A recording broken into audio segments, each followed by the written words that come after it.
नागपुर में विश्व हिंदू परिषद विदर्भ प्रांत के नए कार्यालय का भूमि पूजन समारोह सरसंघ चालक मोहन भागवत के हाथों भव्य रूप से संपन्न हुआ।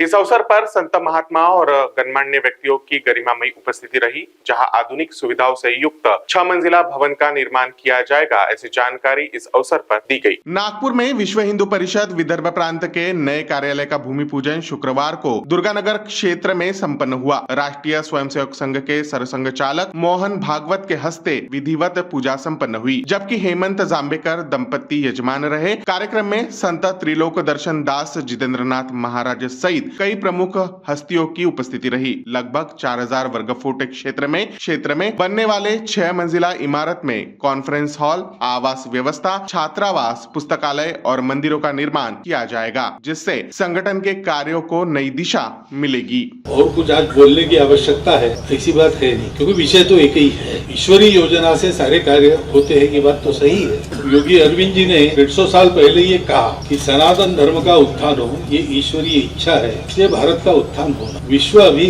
लड़खड़ा रहा है, हम देखते हैं। बहुत ज्यादा बोलने की आवश्यकता नहीं, सारी परिस्थिति हमारे सामने है।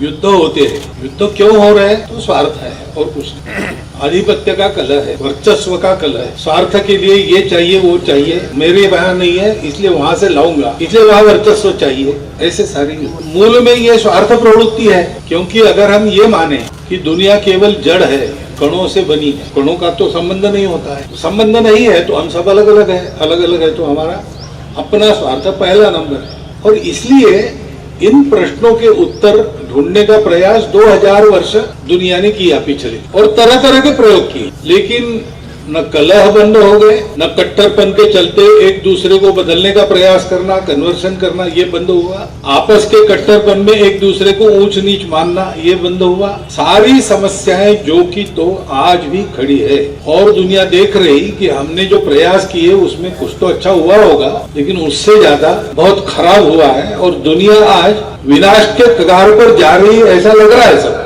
और इसका उपाय दूसरा कुछ नहीं है, क्योंकि मूल में धारणा ही गलत है, सारा विश्व जड़ है। इसलिए सबको जोड़ने वाला कोई तत्व किसी के पास नहीं, वो केवल हम लोगों के पास है, हमारे पूर्वजों की, ऋषि मुनियों की कृपा से, जो बताता है कि सब एक है, इसलिए सब जुड़े हैं, इसलिए कला में कोई अर्थ नहीं, समन्वय में अर्थ है। अब विज्ञान भी इस तरफ आ रहा है, परंतु जो 2000 साल से चला है वही चला है। ये लोग विचार करने वाले लोग इसको जानते नहीं, ऐसा नहीं है, जानते हैं, तर्क से मानते भी है, परंतु करने की आदत नहीं है। क्योंकि हम सब समान है, एक है, और मिलजुल कर चलना है। ऐसा करते हैं तो कष्ट सहन करना। रास्ते से चलते समय अपने आप को बिना किसी बंधन में रखने से चले तो ठेला ठेली होती है, भीड़ में लोग मरते भी हैं। लेकिन एक अनुशासन पालन चले तो नहीं होता है।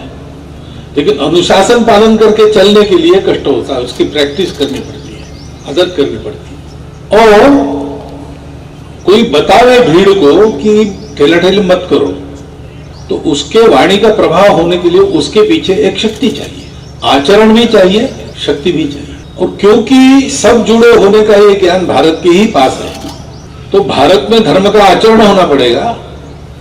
भारत में धर्म के पीछे शक्ति खड़ी होनी पड़ेगी समाज की, क्योंकि आखिर धर्म प्रवचन पुस्तकों में तो रहता नहीं, वो तो आचरण में प्रकट होता है। आचारात प्रभवो धर्म, ऐसा कहा है।